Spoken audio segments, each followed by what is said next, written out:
Hey everyone, today we're diving into a common programming dilemma. Have you ever wondered if it's a good practice to always use const parameters in your functions? The problem with this approach is that while it tells the compiler that a variable won't be changed within a function, it doesn't actually affect the caller since arguments are passed by copy.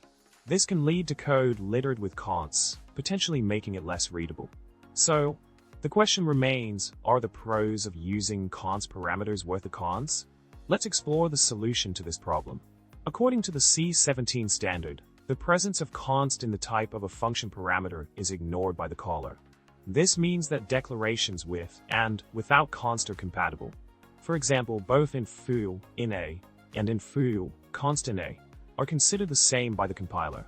Now, taking a closer look at a function definition where the parameter is declared as const, such as in foo, const in a, const of b equals 42, return a plus b. In this context, the const qualifier indicates that the value of a won't be modified within the function, similar to how a variable defined as const behaves. It's essential to remember that qualifiers like const play a role only within the function itself, not affecting the callers.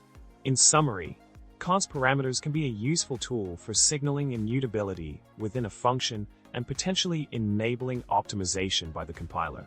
However, it's important to note that these optimizations don't directly impact the caller, so excessive use of const parameters may clutter the codebase.